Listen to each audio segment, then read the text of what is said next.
For financial freedom, how I'm learning to sell my time better. Iron Rule number one. In episode one, I redefined financial freedom. Personal financial freedom means one day you no longer need to sell your time just to recover basic life necessities. And I realized financial freedom is not the final destiny, it's just a milestone of many. After that milestone, there's still a long trip ahead, which is lifetime growth. So for me, the goal becomes very clear. If one day I pass that milestone, I don't want to sell my time anymore. It's time is very precious. We use it, we trade it, they will never come back. Imagine at the very last moment of life, we could do a simple calculation. The value we created divided by the time we lived. That number is our life's value efficiency. And I truly believe the difference between people regarding this factor can be huge. Before the financial freedom, time is the main currency everyone has. Now, let's come back to reality. Before we reach financial freedom, most of us still have to trade time. And this stage can last a long time. Therefore, I keep reminding myself don't think, oh, it's just a job. Be there another day, another dollar, many people saying. No, I'm selling time, and the time is life. It sounds dramatic, but it's actually accurate. If time is life, then selling time is literally trading pieces of life.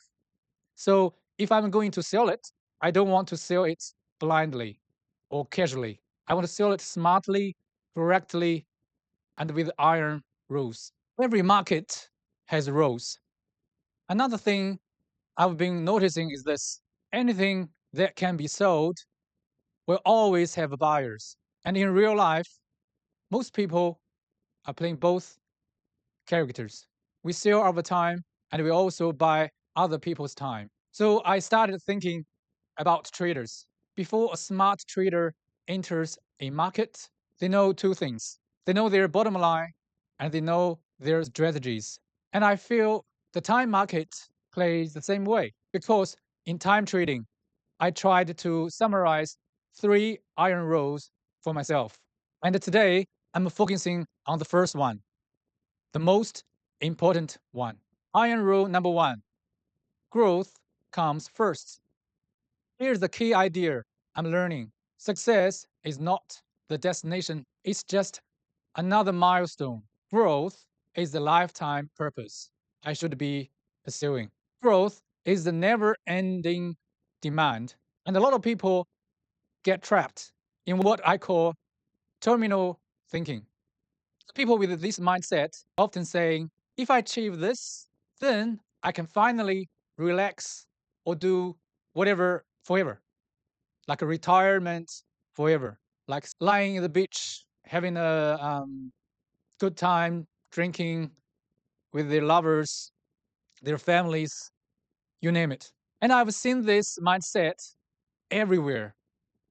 I remember when I was a student in China, in high school, before the university entrance exam, this is one of the biggest national exam for all the Chinese students. The high school teachers would motivate us saying words like this: as long as you guys work hard enough, get into a top university like Tsinghua, Beijing University, then your life is successful, guaranteed.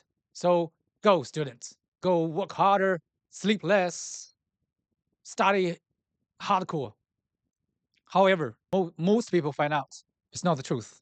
Life is not a 100-meter race. It's a long marathon. That success is not the end. It's just the entrance to the next level. So this mindset is poisonous, is terribly wrong.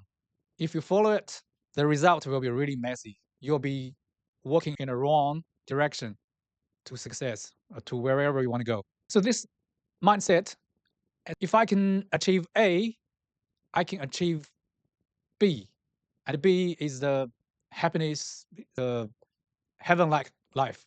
This is wrong. It's a fantasy. It's an illusion. That's not how life works. The scary part is this mindset is not random. It's genetic. Deep in our DNA, there is a desire called one and done. In Chinese, we call it 一劳永逸. You finish this job, you can sit on it rest for your life.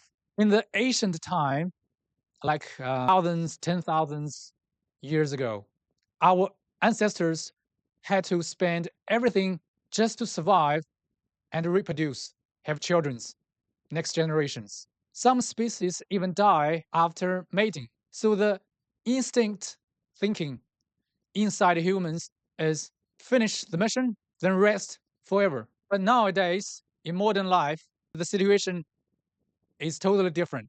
Civilization has advanced so much.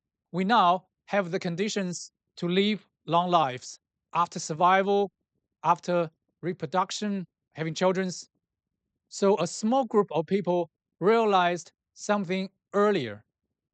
Nothing should be treated as the final destination.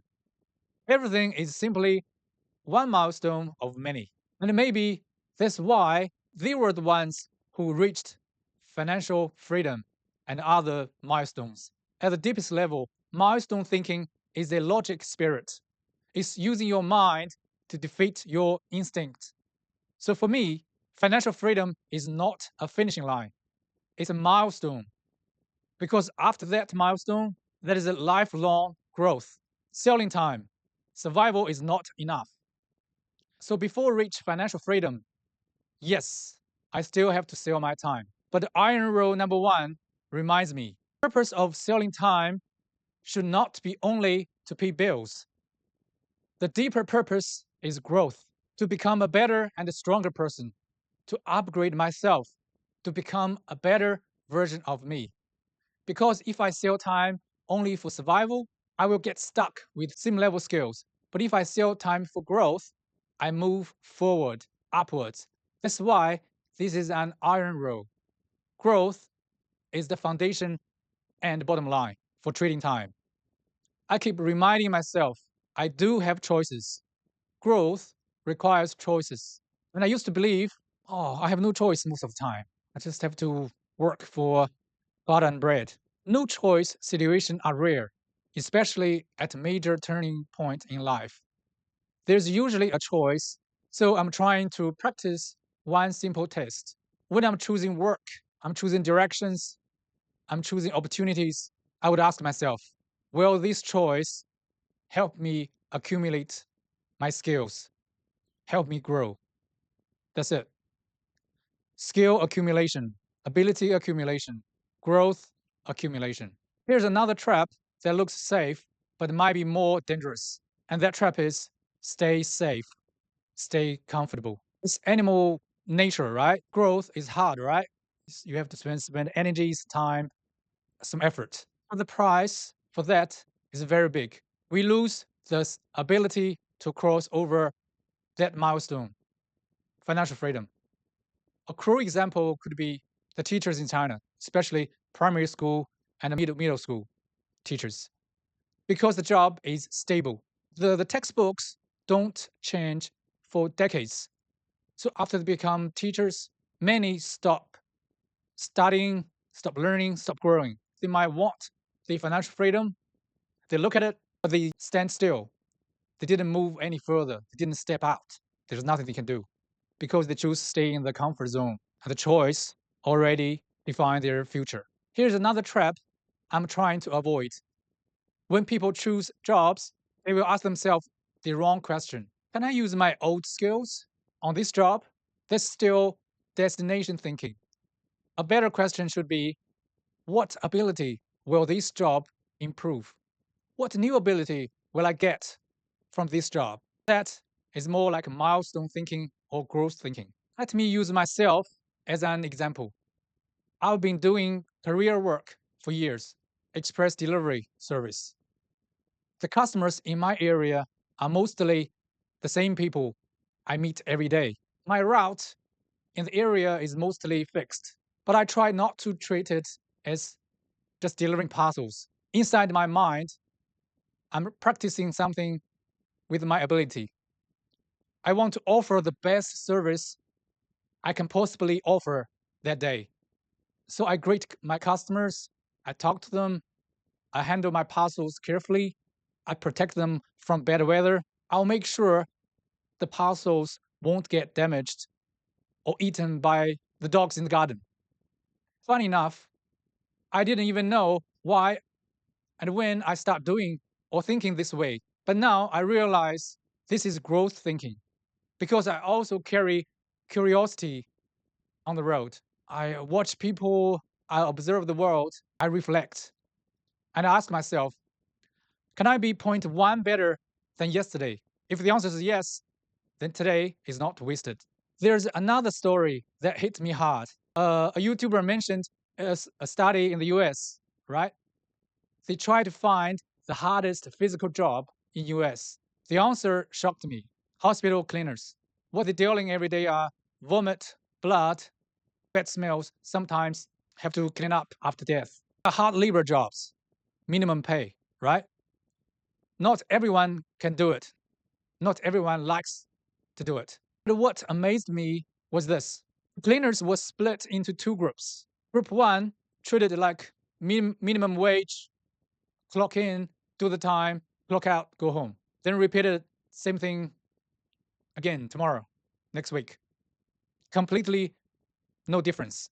But at the same time, there's another small amount of people, group two, they're different. They're very productive, they're very happy, they treat their job seriously, not because the job was easier, but because their identity was different. They didn't call themselves cleaners, they called themselves healers because they believed if they clean the room properly, the patients feel dignity. Their family members feel comfortable to visit, to stay longer, and that will help the healing process. The environment supports recovery. The cleaning, tidy environment will support recovery for the patients. It supports healing. So same job, same hours, same pay, but totally different outcomes. And for me, that's the point. Two people can sell the same time, but build two completely different future. So for those people doing the same job in the hospital, right? Majority, I think they will stuck in the position for a long time. Those small group who call themselves healers, they will grow. They will develop their thinking, their skills, their abilities. They won't be hospital cleaners for a long time. They will move up. Their life, their future will be different. So the majority will stay there. The small group with growth thinking, they will climb up the ladders. They will travel further out towards the milestone. That's for sure. The two people can sell their time at the same position, same job, but build two different futures. Final reflection. So yes, we can do the same job, but get completely different results because the result depends on how we sell our time and treat our life. And that is the choice of now and determine our future. So this is iron rule number one. I'm currently trying to live by. Before financial freedom, don't just sell your time to survive, to buy butter and bread. Sell your time for growth. That's the discipline. That's the bottom line. In my next video, episode 3, I'm going to continue this journey, this path to financial freedom. And in there, I will share the rest 2 iron rules. If you enjoyed this video, I think you'll enjoy the next one as well. Click the link on the screen. I'll see you there. Take care and keep growing.